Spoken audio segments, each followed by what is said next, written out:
Streaming worldwide from the Klamath Sports Network studios in Klamath Falls, it's time for the KSN Underground Podcast with Brian Gailey.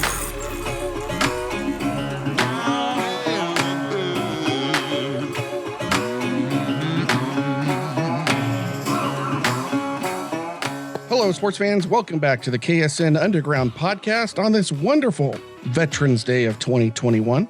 If this is your first episode, thank you for tuning in. My name is Brian Gailey, and I'm the publisher of Klamath Falls News, as well as Klamath Sports Network. And I invite you to join me today as we have a great show previewing some huge high school football playoff games this weekend.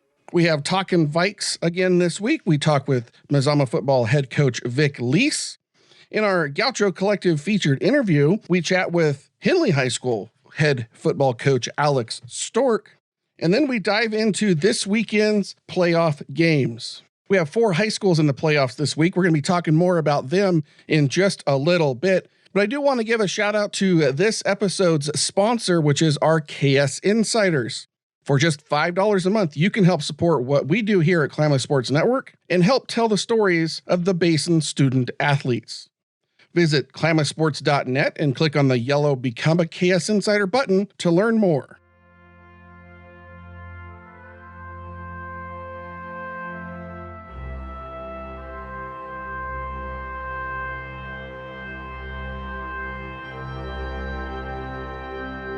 Now, today is a very special day in our nation as we honor our veterans. They give up personal sacrifices so that we can have our freedoms every day. This is often confused with Memorial Day, where we honor those who never got to come home. Independence Day, where we celebrate our nation's birthday. It's often confused with Armed Forces Day, where we celebrate the active duty men and women protecting our country. On Veterans Day, we celebrate those who served our country by putting country before self, and for that, I can never say thank you enough. To all the men and women who have served for our military, no matter what branch, to everyone, thank you. It's because of people like you that I'm able to do things like this and highlight our student athletes. Thank you.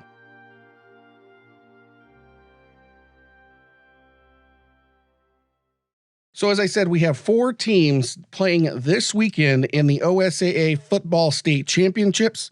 It is the quarterfinals. Consider it round 2. It is the final 8 teams in the classifications. 4 teams we have in playoffs right now include number 4, Lost River in the 1A, number 3, Lakeview in the 2A, number 9, Henley in the 4A, and number 5, Mazama also in the 4A. On Friday, Lost River will play host to Waldport. Waldport's 8-1 on the season. Lost River 9-1 and winner of their conference. Lakeview will host Bandon, number 6 Bandon. They're 8-3 over there. Lakeview 9-1 on the season. Those are the 2 home games this weekend. Also on Friday, number 9 Henley, who is 9-1 on the season, will be traveling to a very, very tough opponent, the number 1 Marshfield Pirates, who are undefeated, 12-0 on the season. We'll be talking a little bit more about those games in just a little bit after our Talkin Viks and featured interview segments. Not to be outshined, we do have a game on Saturday, 1 o'clock in Beaverton at the Beaverton High School. That is number 5 Mazama Vikings. They're 8-2. They're facing number 4 Banks at 9-1. Both teams have won their conferences. Mazama won the Skyline Conference, and Banks won the Kawapa Conference. Again, we'll be talking a little bit more about those in just a few minutes. We're going to take our first commercial break, but stay tuned. As soon as we come back, we are Talkin Viks with Coach Lease.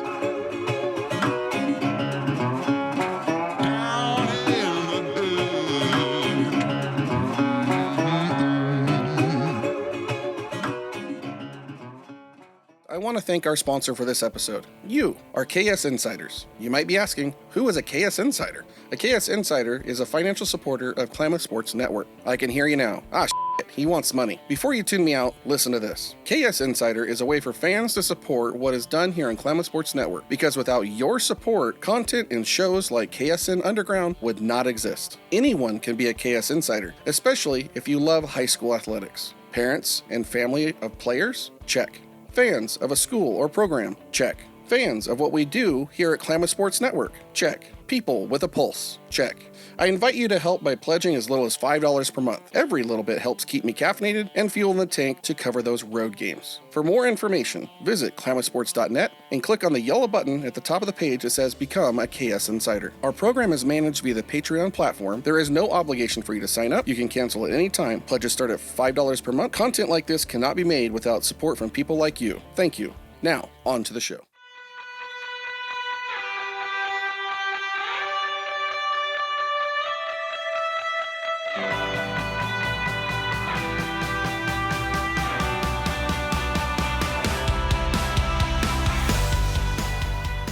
Welcome back to the KSN Underground podcast. I appreciate you listening in on this special Veterans Day of 2021. This segment's our Talkin Viks segment. We love to talk with our Mazama Vikings coaches. And this season, this fall season, we've had a wonderful opportunity of talking with Vic Lease, the head coach of Mazama Football. He's also the athletic director and a vice principal for Mazama High School. He is a very busy man. I do appreciate him taking time out of his day to chat with us. This week, we talk about the game against North Eugene that they had last week, and we preview this week's upcoming game versus Banks. Thanks for being on the show again, Coach. Love being on the show. I know you love being on the show. You keep having me come back. Yeah. Puts a smile on your face. Well, we keep winning, and so what we want you to do is keep coming back. Am I your good luck charm? Yeah, you kind of are. You know, you kind of look like a replicon. I was going to say I'm your fat four-leaf clover. So last week, you guys had North Eugene at home in round one of the playoffs. 1 of 4 total shutouts this last weekend. You guys blanked them 42-0. How did you do that? Like we talked last week, we just executed our game plan and did exactly what we wanted to do in the game. You know, they're not a bad football team. It's we're just clicking really well right now, and we really got after it on offense. Did exactly what I had planned to do, game plan going in, and that was to spread the football around. And all 3 of our backs had a good night. Our quarterback had a great night throwing. We had receivers. I mean, it's offensively, it was a tremendous night for us. Just under, I believe, 400 yards of offense, and the defense held them for only 25 yards total in the first half. So it was a good night for us on both sides of the ball. All your stars, all your roster was stars. It's kind of hard to pick out one that shined a little bit brighter than the other. You put a heck of a challenge in for Athlete of the Week this week. I'm not sure who deserves it the most, because you look down any of your starters, and they were all amazing. So good that you had your 2s and your JVs in the fourth quarter, getting them some postseason reps as well. You've watched film already. You've evaluated your young players. What did you learn from last week? I know you would never say there's ever a perfect game. What did you learn last week? You're absolutely right. There's not a perfect game, because we definitely emphasized some of our mistakes on Monday's film session yesterday, because we are still not doing a couple of things correctly. Luckily, you know, we have some pretty good athletes that have been able to make adjustments and get things done. You know, I feel very good going into this contest this weekend that, you know, our primary players are really doing what we've been asking them to do. And we ask them a lot. You know, it's not a deal where you just, play offensive guard and you just block the dude in front of you. They have to know calls and adjustments, and they have to make changes when calls are made, and that's for every position on the field. I feel they did that to us. I don't know if you noticed, but they blitzed us quite a bit. They changed their alignment. They kind of had a nose tackle that was playing a little radar defense where he'd move around, and so our guys had to make calls up front. We made some adjustments on certain plays where we actually moved the entire play in a gap over. It was good to get in that game and to see those calls and those adjustments being made. What I learned is that offensively, we definitely can make adjustments when things are presented to us that we didn't anticipate. We make those calls and adjust. Defensively, we're just getting better every day. The preparation that Coach Fullerton has done with our boys, they're extremely prepared to play. And all he's got to do is say like one thing, and it's a memory hook, and they remember, okay, yeah, I remember this from practice or from film session or whatever. We're moving forward quite nicely. We're hitting our stride right when we should be. The field was an issue for the game a little bit, at least for North Eugene. They came down. You were talking a bit about blitzing and the guys coming up. Well, when they would try to anticipate your snap count and they would kind of check up a little bit, it'd slip, and therefore we would have an encroachment call and penalty there. So I know field conditions played a little bit. Did that work in your advantage with your game plan? Yes. We practice on grass. We play on grass. It's rarity for us to play on turf. So we were very prepared for the conditions that was presented to us. And I think it was to our advantage in those conditions. Eugene does have a turf field, not a turf field, a grass field, but they have played a number of football games on turf. A number of their teams in their league are turf teams, and in Marshfield and Marist and Cottage Grove, those are all turf facilities. So, yeah, I think, definitely the field conditions were in our favor for sure. So you mentioned Marshfield and Marist and them. I want to talk a little bit about round one throughout the whole state. As I mentioned just a minute ago, you guys had one of 4 total shutouts in the first round. What does that say about the upper levels, the upper rankings in the 4A? I don't know what it says. I mean, there's probably 6, 7 teams that are really good, and then there's probably 3 teams that are really good at the 4A classification, and then the other teams are playing decent football, but they're just not at that level, But I do think there's probably 6 or 7 teams that are coached really well, have good personnel, have good tradition, and they get after it. If you look at the final 8, those are typically the teams that are there. The teams that are playing this weekend, you can say that they definitely belong in the quarterfinals, in my opinion. Next week, you're gonna the final 4 teams, those are going to be the next level teams. They really are. And then the 2 teams that are be in the championships will be, of course, be a part of the 4 semifinals. But those 4 teams next week, those are whole nother level teams. Any 4 of them can win a state title once they get past the quarters. And, it's just the way it's been. And COVID has kind of made those programs that have traditionally been successful and had kids and good coaching and everything else, they've kind of pushed them further away in the upper level type kind of piece.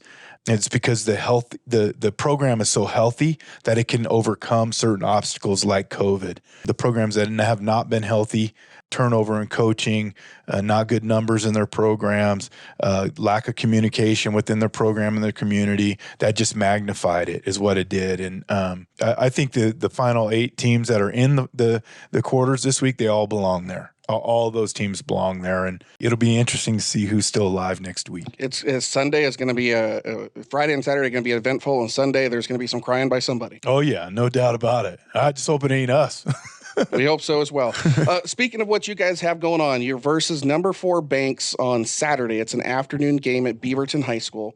Banks is 9-1 on the season. They've defeated Gladstone, Seaside, Tillamook, and the like. Their only loss was the number 3 Estacada. Arguably, it's your biggest game of the season since at least week 3 against Cascade. Yeah, they're in their great program. They have great tradition, great history, and that has to do with Cole.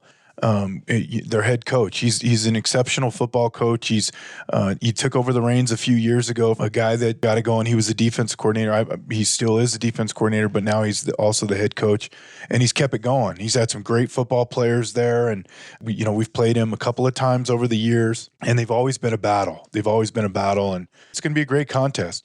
2 proven programs facing each other this Saturday afternoon. It's going to be exceptional. So it is definitely by far the biggest game we've played all season.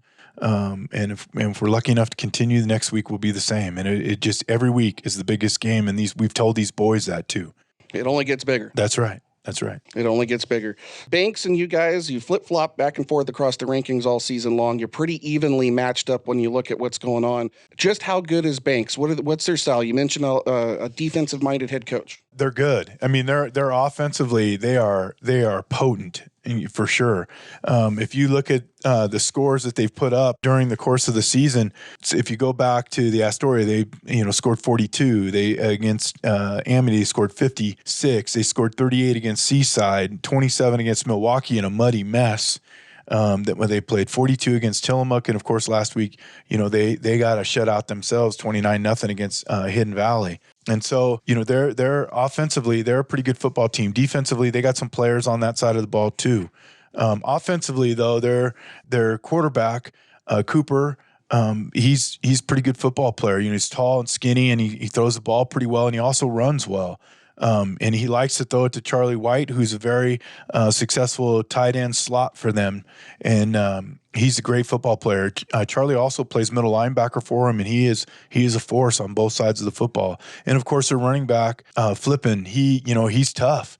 He's a tough runner. He's got speed. He's tough to tackle, and he gets after it. And those three guys make them go. But of course, they also have Aaron Brown, who can catch the football, and so can Dylan Smith. Those guys are all really good athletic football players, and they're senior veteran football players. That a lot of those guys saw the varsity field when they were sophomores, so they know how to play the game and they know his system and they get after it. The one thing that has a little bit different on their offense, they usually have just some bruisers up front, some veteran guys that have been bruisers up front. They graduated their entire offensive line last year, so they have 5 new starters up front, but they haven't missed a beat. These kids have stepped in and got after it. So, like I said, we look for a battle, challenging our defense. We got to play strict disciplined football to slow them down. We anticipate them moving the football and doing some things and having success, but we got to play some strict disciplined defense. Now, you mentioned slowing them down a little bit. Are they a quicker paced offensive team? They can be. They're a big play team. They like to bust the big run. They like to throw the big pass, and they're not really a drive oriented team. They're not going to have 10, 13 play drives like we'll do. Their drives are 6, 8 plays. They get in that big play, getting you on your heels and coming right at you. So we have to limit those big plays. We really do, and have them chunk the football to force them to punt, to slow that offense down. Defensively, traditionally, they've played a 33 stack defense. They've played it most of the year, but they will get into an even front. They're athletic. They're very athletic on defense. And they're not as big as they've been in the past. Like I said, they've had some physical bruising type kind of kids. Their most physical kid is the Charles White kid. And in my opinion, my humble opinion, they have some very good defensive players, but he's their best. He runs to the ball well. We got to make sure we got to get him blocked. He reads well. He flows well. I believe he's being looked at by the colleges by being like a tight end receiver type, but yeah, there's no doubt in my mind that kid could play linebacker at the next level. We would love to have that kind of kid, 6'3", 235 pounds that can run and is physical. So we know that we got to get him blocked. But there's, there are other linebackers too. Logan Kind, he's a good player. He runs well. He's decent size, and we got to get him blocked. And Flippin also plays free safety for him. He runs the alley well. He covers well. So we got to know where he's at defensively also. They're going to try to blitz us. Everybody tries to blitz us to get it, to mess with our veer and everything else. We anticipate that. They're probably going to try to twist off the edge, and we're ready for that. We'll be practicing. We started practicing it last night. So look for a good battle with our offense and their defense. It's if we can do the things that we've been traditionally able to do, and that's control the football and chunk it down the field, then I think we'll be successful in the end. But, that's why we play the game. Exactly. So this is a lot of stuff here, a lot of valuable information. Thank you, Coach, for providing that and giving insight into Banks. As being outside of our conference, we don't see them too often, but there is a lot of history between Mazama and Banks. How's travel going to work out for you guys? Saturday game, you guys going up on Friday? Yeah, we were a little nervous because, we're shorthanded in bus drivers in the district, but we were able to get a bus to leave a little early. So we'll leave around 11:30 on Friday, and we got a practice scheduled at Pleasant Hill High School. We'll do our traditional Thursday practice, which is our special teams pregame stuff, and then we have a little dinner in Eugene. And then from Eugene, we'll make a straight shot to Beaverton to hotel up there and unwind and relax and have a little downtime for the boys. And then we're not going to go out and do anything. A few years back, we went to a football game and it was a downpour and it just wasn't a good deal. So we're just going to stay at the hotel, relax, watch some TV and everything, get some good shut eye. We'll get up around 7:45, eat some breakfast, roll out on Saturday probably around 10:45 or so. I think it's about 20 minutes from the hotel to the field, and get there a little after 11, get ready to go, for a 1 o'clock kickoff. We'll go through our normal pregame at noon and get after at 1. and then hopefully come home victorious. We'll have to wait and see. Like I said, it's going to be a great football game. It's going to be a most even match you probably had all year. Can't wait to see this one on Saturday afternoon.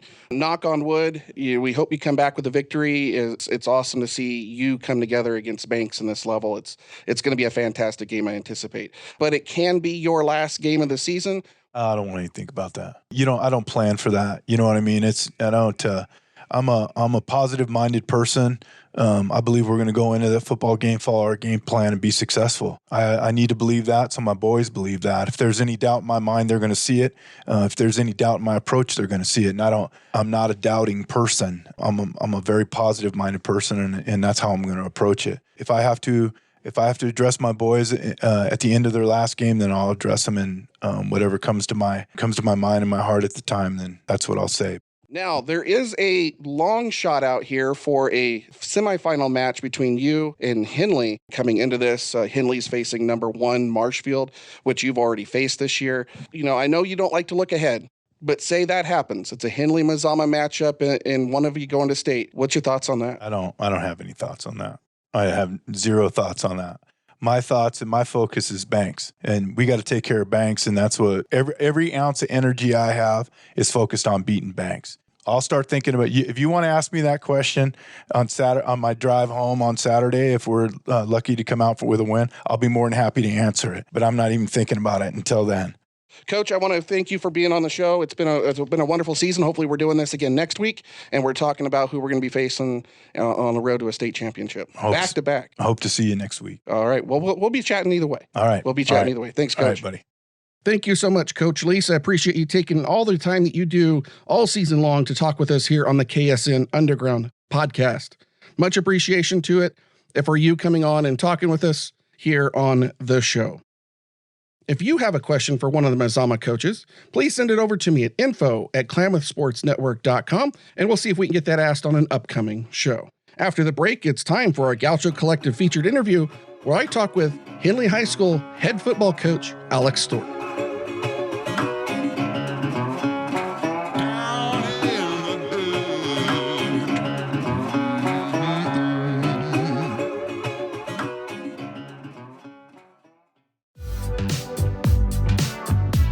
Located at 11th and Main in downtown Klamath Falls, Gaucho Collective provides a fun and modern atmosphere for business owners and freelancers looking to grow their current presence or expand out of a home office. Gauchos are diverse, including those from higher education, internet and web development, photography, and marketing, just to name a few. Gaucho Collective engages entrepreneurs in ways that traditional offices cannot, through an open concept with a variety of semi-private and private spaces to suit all your business and collaborative needs. Amenities include flexible workspace options, fast and secure internet, document printing, kitchenette, utilities, conference room, hot coffee, and so much more. Gaucho is even a great option for students looking to study off campus. Community, collaboration, co-working. Your new office is waiting at Gaucho Collective. Learn more and become a member at gauchocollective.com. That's gauchocollective.com.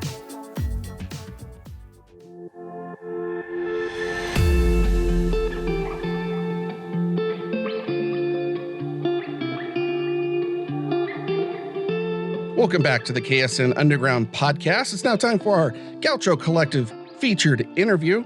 And today's guest is none other than Henley High School head football coach Alex Stork. A little bit about Alex is he is a graduate from Southern Oregon University. He was part of the SOU Raiders National Championship football team. He talks a little bit about that in the interview. We chat with how he got started as a coach, as well as where he's at in his coaching career. We talk about the family dynamics of having his younger brother, Shaw Stork, as his quarterback number 1. And then we wrap up with his thoughts on facing number 1 Marshfield. Coach, I want to thank you for being on our featured guest today. Thank you for having me. So as our featured guest, I don't know if you've listened to any of the podcasts or not, but normally we talk to student athletes, but this week's kind of interesting, kind of different. You guys, you got a big game on the line. What's coming up? Yeah, we do. We have a big game coming up this Friday against Marshfield. We'll be traveling to Coos Bay on Thursday. Really excited for the opportunity to play against Marshfield. They're a really, really strong team. They are definitely a strong team. I did get a chance to see them week 1 when Mazama took them on, and they were strong right out of the box.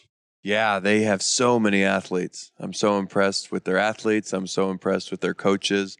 I feel like they've done a really good job of keeping their scheme simple on both sides of the ball and just letting their athletes take care of business, and they've done a great job of that. So talking about you guys here for a moment, you're number 9 in the postseason here coming in. You've done very well this season, 9-1 overall. Your only loss coming to Mazama. Last week you defeated the number 8 Cheesemakers. That was a very tight game until it wasn't. You guys blew it open at 35-14 was the final to advance you into the quarterfinals against number 1 Marshfield. Very good stuff. I caught the stream on that. I caught Josh's stream on there. I didn't get a chance to go there. I'm actually going to be in Coos Bay, watch you guys play Friday No night. way. Yep, Awesome. I'm going to be there. So Awesome. if I asked you, or we talked back in August, and I said you're going to be 9-1 and going into the quarterfinals, would you have believed me? I don't know. That's a great question. I don't know if I would. I can tell you that our kids would believe you. And I think that's more important even than what I think. And this whole year long, they've been the biggest group of knuckleheads, but they just love to be together. And so this whole year long, being at practice, this time of year can especially feel monotonous when you're going through the same practice structures and even trying to mix it up and do different drills and have fun. But it just feels like kind of doing the same things over and over. This team doesn't get fazed by that. I mean, you got to keep them engaged because they're dancing and clowning around if you're not going from drill to drill every minute of the practice. But they've just made it such a joyful experience for our staff. And we just have had such a fun time. I just don't want to be done. I don't want Friday to be our last day together. So I'm just so hopeful that we can win so we can continue together. That is the bittersweet part of playoffs, isn't it? Is everybody but the champion does lose their final game.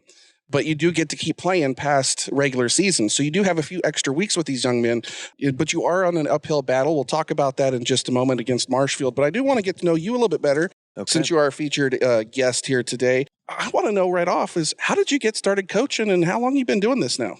So this is my 5th year at Henley. I coached a year post-grad at Southern Oregon after I finished my playing career. I never really had an intention to become a coach. I really wanted to be an elementary school teacher. I don't see that out of you. I don't see that. Yeah, I wanted to be an elementary school teacher. I've always loved working with younger kids, a more captivated audience, I felt like. So that's what I wanted to do. I actually majored. I got my bachelor's in elementary education, and I didn't have an intention of becoming a coach, but I didn't play my last year of college due to a head injury and multiple head injuries throughout my college career. And my defensive coordinator actually encouraged me to come and be an assistant coach that year that I didn't play. And then the year after that as well, postgraduate as a coach, student assistant then as well. And so I helped out as a coach that year, and I enjoyed it so much. I really loved the relationships you got to build with the players and the coaches. And it's just such a ministry. It really is a ministry. And I feel that so much with our staff and with our kids to this day. And it's funny, I feel like God really used my position at Henley football. And I wanted to come back and coach my brothers. I have 2 younger brothers, 10 years younger than me. And I've got the privilege to coach both of them, which has just been a great joy in my life to be able to do that and share this with my family. And coming back here, I feel like God really used Henley football to lead me to my job that I do, my full-time job as a special education teacher at Falcon Heights Alternative School. So the counterbalance between Falcon Heights and the work that I do with the football program, I feel like what I've learned through my staff and leadership at Falcon Heights and working with our students has completely transformed how I approach coaching football. And it's just been such a joy to have that counterbalance between being a teacher at the alternative school and being a coach at a school like Henley that has such storied athletic success over the years. And just so grateful to the people who've come along and mentored me along the way and supported me and encouraged me. And real thankful for where I'm at and the people I get to go along on this journey with. We're talking with Coach Alex Stork. He is the head football coach for Henley High School. We're sitting here in the Hornets' nest right now having this interview, this conversation. It's empty, but you mentioned there's a lot of history with the Hornets. There's been a lot of history right here on this court, and to be a part of that's pretty awesome. Now, you kind of just answered my question without even asking it, but I was going to ask you, what do you love most about your coaching career? Being able to share it with my brothers. That's just been such a joy. I came in out of college, and when I came, I wanted to be this authoritarian type, had so much pride, so much self-righteousness associated with coaching and what I wanted that to look like. And the last 5 years has just been a complete transformation. And I think it has a lot to do with my work at Falcon Heights. It has a lot to do with my faith, but I just have been so grateful, and in particular to my brothers and these guys that I've gotten to coach over the last 5 years have become brothers to me. And I do view them in that sense, and sharing this experience with my brothers and the relationship. And I felt like when I left for college, I was 19 years old, so self-absorbed. And I had these brothers that were middle elementary age students, and I didn't always give them the affirmation and attention that I feel like I wanted to at that age. So I really feel like, God used this opportunity at Henley to restore our relationship and revitalize our relationship in such an awesome way. And I've just been so grateful for that. And even moving forward, the joy would be to coach potentially with my brothers one day, if that's in the plan for us. And just the way that we talk to each other now about game plans, but even just football becoming the vehicle for us to strengthen our relationship. It's been a total privilege and just such a joy. That is pretty awesome, I have to say. And I'm actually going to ask you about Shaw here in just a moment. You've been doing this, as you said, 5 years now. You've come from SOU. You gave us a little bit of background there. What has been and you can open it up to coaching, you can open up to playing. What's been your favorite sports memory you've had? I was fortunate enough when I was at college as a junior, we went to Daytona Beach in 2014 and won the national championship for the NAIA. And to share that with our team and our coaches and our fans, it was wonderful. I always remember after the game, our hotel was right on the beach at Daytona Beach. So we all got linked arm in arm, and it was nighttime, and we ran out into the ocean together after we won, and everybody was just so elated.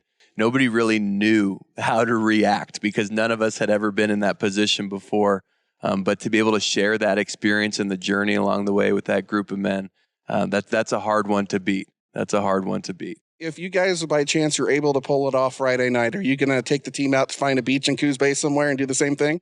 Well, my mom has been doing whatever she can to assure that does not happen, because apparently there's these king waves that are coming through the Oregon coast this time of year. So I must have received 5 or more articles in the last 48 hours, making sure that we go stand on the beach and we don't get any further than maybe 1,000 yards away from the beach itself, or from the ocean itself. So we'll see what happens. I know the kids are going to be pushing me.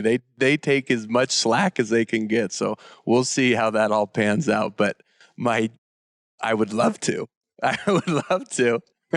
I'll leave it at that. So let's talk about your little brother, Shaw Stork, quarterback number 1 for your Hornets.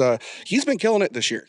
He's had a great season. I've been impressed with his development. I think it's a huge testament to our offensive coordinator, our offensive coaches, our quarterback coach, Mike Eddy, offensive coordinator, Todd Pashy, and then our offensive line coach, Matt Green, who's just done a wonderful job with the development of that group and how much that has assisted in Shaw's development. But I have been really impressed with him as a junior and not having received any varsity quarterback meaningful reps up until this year, and his development throughout the season and his poise and leadership for our group. I've been really thankful for his season and the success that he's had. And I've been even more impressed with how he's brought his teammates along and been a leader for them throughout this year. Yeah, I've only got a chance to watch him on a handful of games, but the games I've watched, he's definitely stepped up. He is the leader of the team. Everybody comes to him. I think it's rather awesome.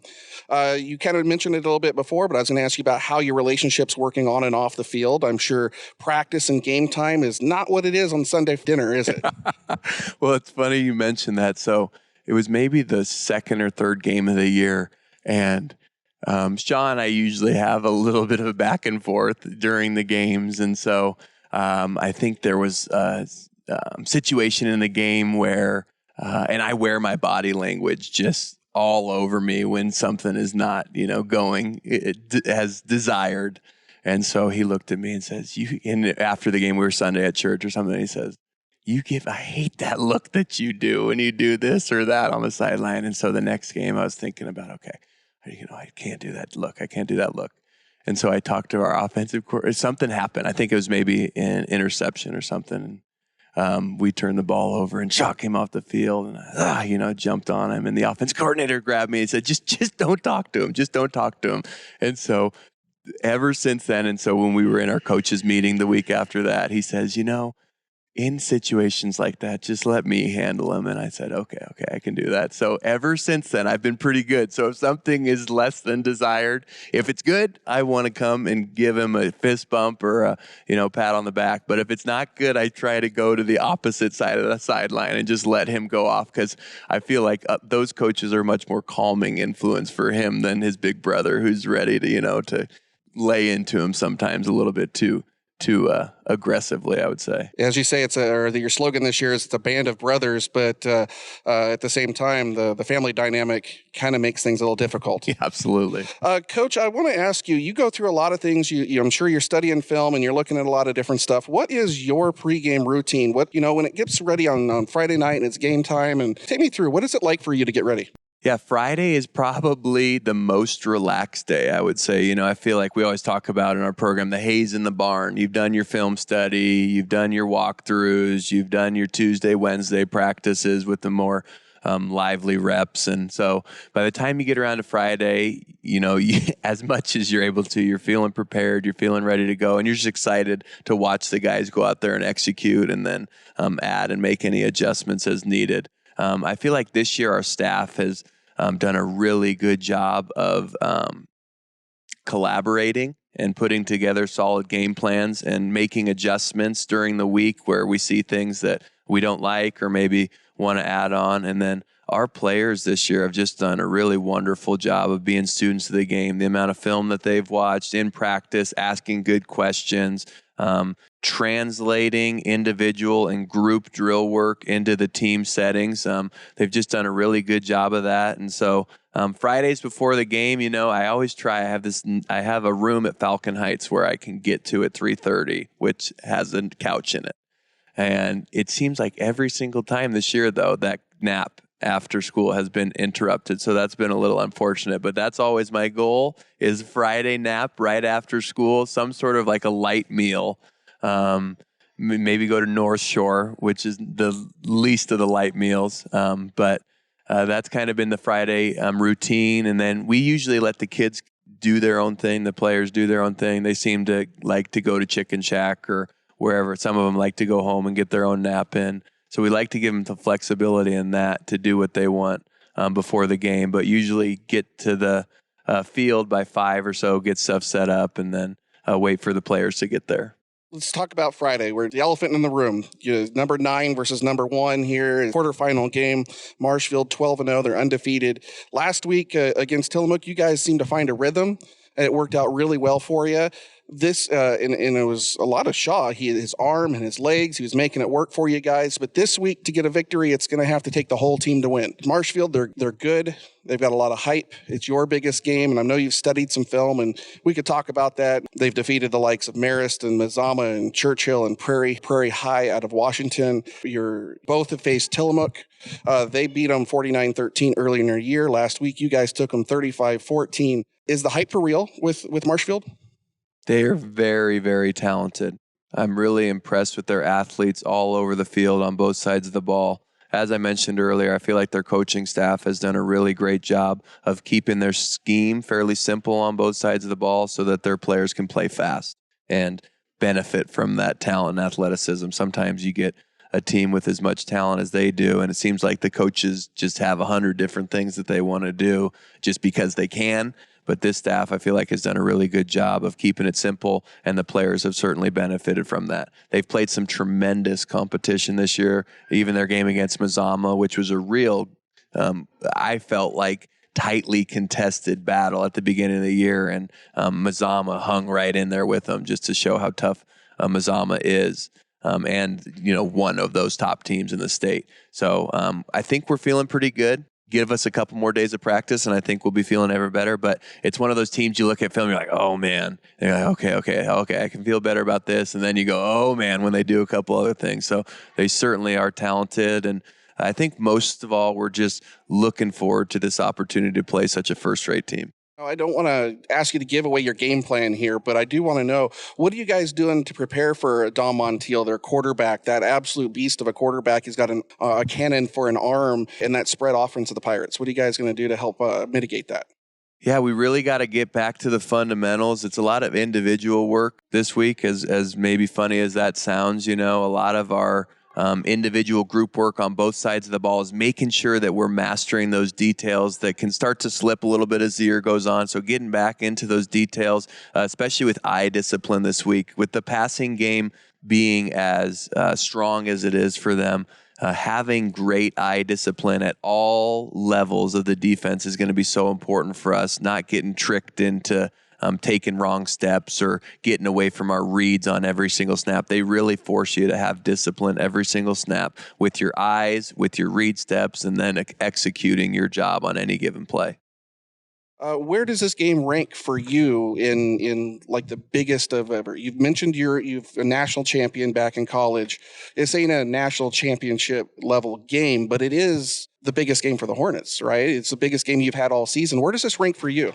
Yeah, it's got to be up there as one of the top games. The quarterfinal game we played against Mazama in 2017 definitely ranks up there. And then we had a home playoff game 3 years ago, which was the first home playoff game that they had in 15 or so years from my recollection. So this one has to be up there. It's just a great opportunity to play against such a quality opponent. With the amount of athletes they have, and their coaches and their athletic director have been messaging me all week long talking about, their venue, and it's the top venue in the state of Oregon for high school athletics. So we're excited about that. We're excited about the trip. We had so much fun in Tillamook, going to the creamery, staying in a hotel together, doing a walkthrough at the school. It really felt like a college-like experience. So we're looking forward to another week like that. And just, like I said earlier, we're just so hopeful that we can just earn another opportunity to be together for another week. You mentioned travel for this week as you're heading up on Thursday, you said. Are you guys able to get a Thursday practice in as well on that travel day? Yeah, so we're going to go up early, maybe pop over to the ocean, just stand on the beach. And then we are going to have dinner as a group. And then we're going to do a walkthrough at Marshfield High School. And then we are going to stay in a hotel that night. We got a late checkout the next day. They moved our game up to 6 p.m. So we'll stay at the hotel for a little while, have a pregame meal, and then we'll head to the field. So we're going to drive back after the game. That's why they moved it up an hour so that we could get back with the hope that if we do win Friday night, then we can start prepping, either one of us, for the next week. Very good. Coach, I want to thank you for being on our featured guest interview here today. It looks like a weight room class is trying to bomb us here. Yeah. But I do want to ask you one last question here. Win or lose on Friday, what are you going to tell your team before game? It's a great question. All week long, all the last 2 weeks, we've been talking about defeating Lions. And so that's been our theme for the last 2 weeks. And I was listening to a sermon 2 weeks ago at church, and the teacher was talking about a trip that he took to Tanzania. And this tribe in Tanzania would hunt for lions. And the way that they would attack these lions is that the leader of this tribe would take his spear and he would go take the lion on head on. And once he had given the first blow to the lion, then everybody else in the tribe would come in with their spear and take the lion down. But it took the leader having the courage to go throw that first blow. So that was Tillamook. That was the first blow, and then everybody else came in. And then this past week, I started doing my research. I said, I need to find another Lions story. And so I thought, naturally, back in the days of the Coliseum, they used to have lions go out. And these lions would be the precursor to the gladiator fights. And so whenever they sent a lion out, that was the first challenge. That was the big challenge. They were like, are you ready for the gladiators? We're going to send a lion out. So one of the themes that we've talked about this week is, are we ready for the gladiators? We've taken down the first lion. What's next? So something lion-oriented, but mostly the message is going to be, let's not be done. Let's do whatever we can, leave it all out there so we can have another week together. Well, a little bit of foreshadowing, and maybe we'll knock on some wood here on the bleachers, but wouldn't it be awesome if you can knock off Marshfield and Mazama can knock off Banks, and we see a Henley-Mazama matchup for the semifinals? Be awesome. It'd be absolutely amazing. Coach, I want to thank you for your time. Good luck. Thank you.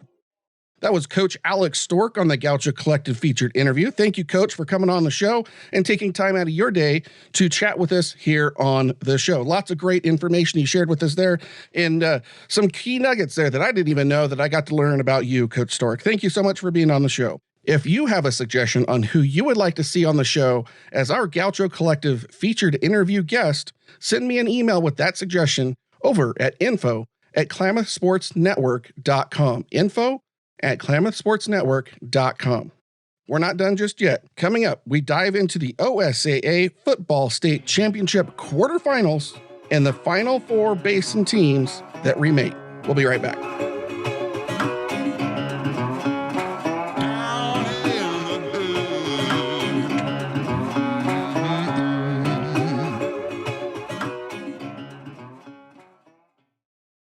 Need some extra spending money? Want to be active and stay connected to the games you love? Become an athletic official. It's easy. Visit www.newofficials.org.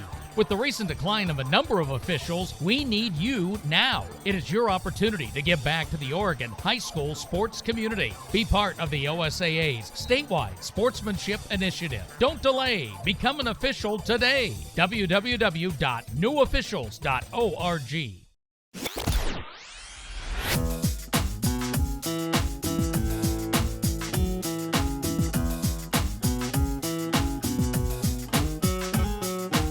Welcome back to the KSN Underground Podcast. This is Brian Gailey. I'm talking to you here about the OSAA Football State Championships. We talked with Coach Lease and Coach Stork about their upcoming games just a few moments ago. But there's more than just Henley and Mazama playing this weekend. We have Lost River as well as Lakeview are still in their classification tournaments. We're going to start with taking a look at Lost River.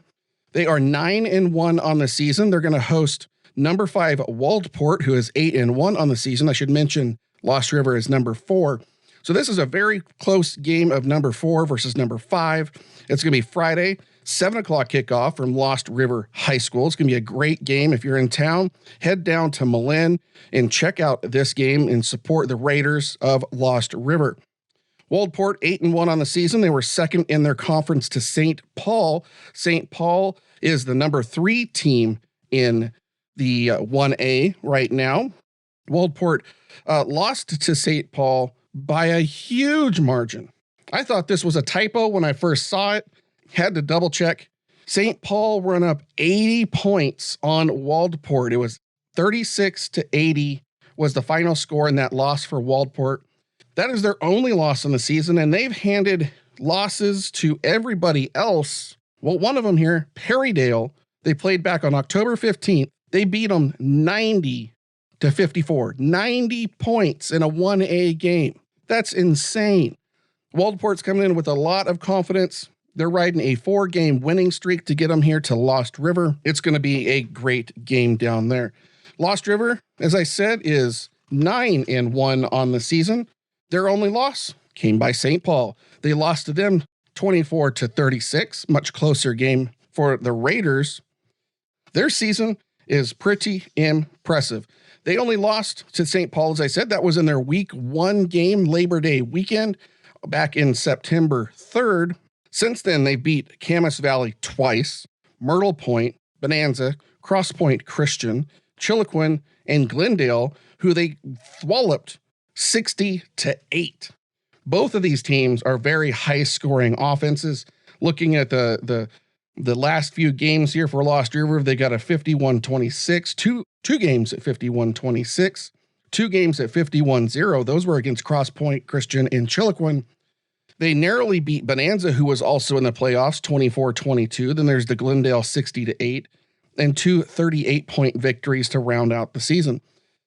Raiders are looking very good, as is Waldport. This should be a fantastic game down in Malin. Like I said, if you're in town, head over and check this one out. Give those Raiders some support. In the first round, Lost River beat Camas Valley 38-0. Waldport beat Elgin 72-30. Waldport is no joke at all. As we take a look at the 2A level, we have Lakeview still in the contest. They are going to host Bandon. Lakeview is ranked 3rd in the 2A at 9-1 on the season. Bandon is ranked 6th at 8-3 on the season. This game will also be Friday night at 7 o'clock from Lakeview High School. Bandon was the 3rd place team in their league. They're in the same league as Lakeview, who was the conference champions. And looking at Bandon in their win-loss record, their 3 losses come by Lakeview earlier in the season, Coquille, and Oakland. Their wins include Oakland, who they played Oakland twice in a row, once at the end of league play, and then in the round 1 of the playoffs. So as I said, their wins were Oakland and Sheridan, who they beat 32-0. They also have 2 forfeits on their schedule. So without those forfeits, they are 6-3 on the season, facing 9-1 Lakeview. It'll be interesting to see how Bandon will come across and tackle the Honkers over there in Lakeview. Their only loss was to Sutherland, and that was a narrow loss, 27-30. The wins for the Honkers include 2 California teams, 1 forfeit. They had 2 shutouts against Glide and Illinois Valley. And last week in round 1, they faced Grant Union and defeated them handily 59-6. This will be a great game over there at Lakeview High School. Now, if I wasn't traveling this weekend to be part of the 4A games, I would definitely be making rounds to Malin and Lakeview to watch those schools this weekend. And now taking a look at the 4A bracket, we have 2 basin teams remaining in the 4A. Quarterfinals week here in the state championship playoff. Henley has drawn the number 9 seed with a 9-1 record, 2nd place in the Skyline to Mazama. Mazama is their only loss on the season. They lost 14-41 at home. They've defeated Ashland, Crook County, Hidden Valley 10-7, and they've shut out Wairika, one of those California teams, and North Valley. Marshfield 12-0 on the season. Sky M Conference champions have been an absolute beast playing all season. They have been completely unstoppable, and that comes on the heels of their quarterback, Dominic Montiel, who has an absolute cannon for an arm. I got to see him in week 1 against Vikings. Montiel, he loves to pass. It's a spread offense. It's a fast-paced offense. They like to score early and like to score up big and take the momentum away from their opponents. Their victories this year, as I mentioned, include Mazama, Churchill, Tillamook, Marist, and Madras, just to name a few. There's some top teams in there. 4 of those teams that I just mentioned are or were in the postseason. They've had 2 shutouts on the season, including Staten and last week against Madras. And they are not a hyped up team. They really are as good as everyone says they are. They are the force to be reckoned with here in the 4A. Now, I did mention they're 12-0 on the season, but how did they get 12 games? Well, they had 2 forfeit wins as well. One against Cottage Grove and another against Elmira. They got to replace those games. And the way it all works this year in the 4A, in the OSAA as a whole, is if they forfeit a game and were able to rebook a game, they were able to keep the record off both of those games. And that is how Marshfield has gotten to 12-0. They've had some big wins. They've had some close games as well, but nothing so super close that It couldn't have gone either way. 57-6, big blowout win against Churchill. 55-6 against North Bend. 57-0 for Staten. And then we have some closer game. Well, we had a 43-0 against Madras last week, and a couple of the closer games that they've had, an 18-8 against Prairie High School from Washington. They had a 43-16 against Rainier, a 57-15 win against North Eugene, the team that Mazama beat last week in the round one. And then to wrap up their regular season, the biggest game they probably had for a while was against Marist Catholic, and they won that one 48-41. That was also their closest game of the season. Speaking of Marist, they're still in the playoffs. They're traveling to Cascade, number 7 Marist, number 2 Cascade. That is another game to watch this weekend. All games this weekend are going to be fabulous, fantastic. Add all the adjectives that you want to add into here. It is that kind of weekend. So I am going to be in Coos Bay for Marshfield and Henley. That is going to be one of 2 game of the weeks that I'm going to be covering this weekend. Their game is 6 o'clock, special 6 o'clock start time on Friday night. And that's coming from Pete Sussex Stadium at Marshfield High School in Coos Bay. That game is going to be streamed by our friends over at My Basin. Josh Eldridge is going to have the call on the radio, 960 Sports, as well as they're streaming on My Basin's YouTube page. So if you can't travel, or if you're not going to travel over to the coast, you can definitely check out his stream there to watch the game live.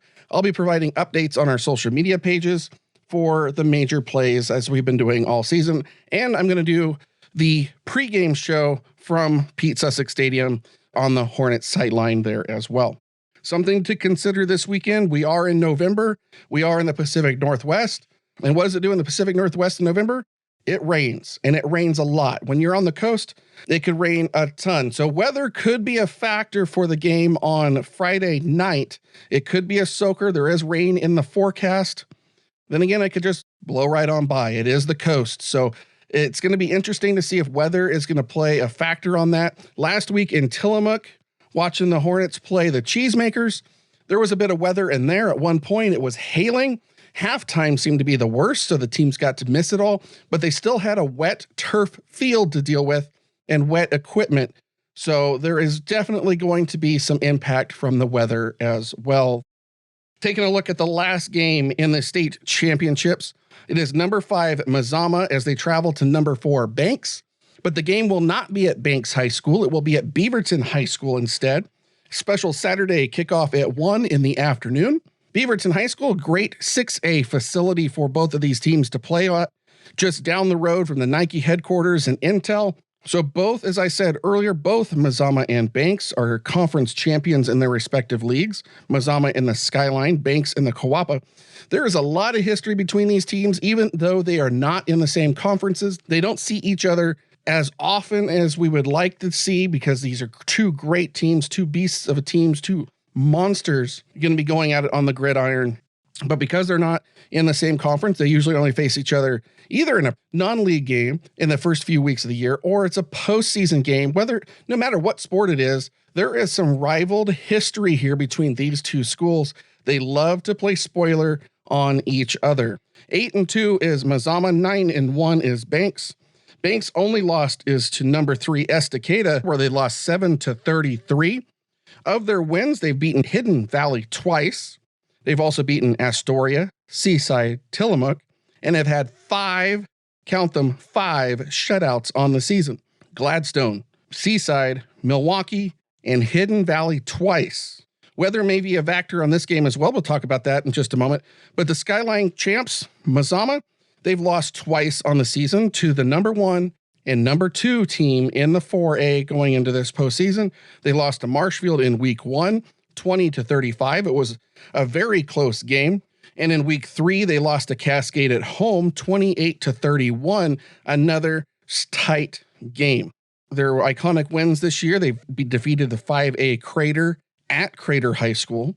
They hosted Eagle Point, 5A Eagle Point, and defeated them. They defeated Henley in the Southtown Series, and they've had 2 shutouts on the season, both the North Valley Knights and North Eugene Highlanders, both at Viking Field. The Viking defense has been fantastic all season long. They were our athletes of the week this week because of their performance against North Eugene. They held North Eugene to 80 total yards the entire game, 25 total yards in the first half before some of the substitutions, second string and JV, got to come into the game. So the defense is going to have to do what they do best, and that is shut down the Banks Braves offense. That way, their offense, the Vikings offense, can remain on the field, control the ball, because if they have the ball, Banks does not. That is Coach Lease's philosophy. We've talked about that here on the podcast several times. All it takes now is execution. Are these Vikings going to be able to execute against the Braves at Beaverton? That is going to be our game of the week number 2, Saturday afternoon at 1 o'clock. If you're not able to travel, our friends over at Table Rock Sports and NFHS Network are going to have that available to stream, as well as on the radio here locally as well. We've been following the Vikings all year. I think this game is too close to call. Both of these teams are very even. I don't know who's going to come out on top. Of course, I'm going to be pushing for our local boys here, the Vikings, our team. But honestly, I do not know who is going to come out on top of this game on Saturday. It will be our game of the week, as I said. Check our social media for updates on things happening at that game. Weather, too, may be an issue on this game. Beaverton High School is a turf field, but it is expected to rain all day Saturday and all day Friday before. So that turf is going to be very wet, and a wet turf will also lead to wet equipment as well. So it'll be interesting to see if any air attack, any passing game is going to be able to be developed by either team this weekend.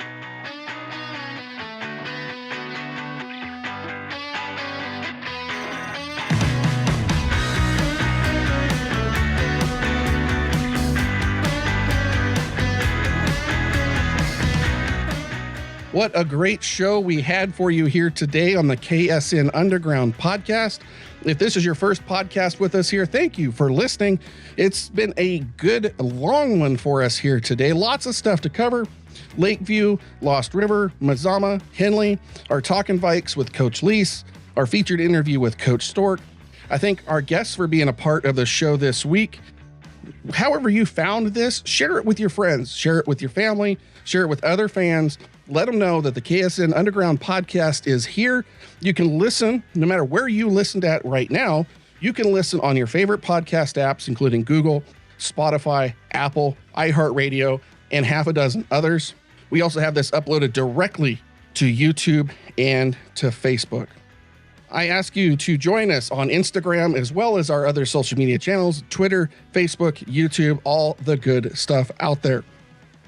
Like, comment, subscribe, do all the things you know you need to do. If you've got a question, a suggestion, any hate mail, any love mail, I'll take it all at info@klamathsportsnetwork.com. What a weekend this is going to be in the OSAA Football State Championships. On behalf of Mazama High School head football coach Vic Lease, Henley High School head football coach Alex Stork, I am Brian Gailey, and we will see you at the game.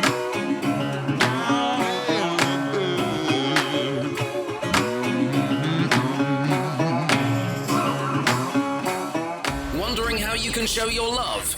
Head over now to Facebook and drop a like. Want to see some more of us? Head over and meet us on Instagram. This has been the KSN Underground Podcast with Brian Gailey. The podcast is a production of Klamath Sports Network. Join the game at klamathsports.net.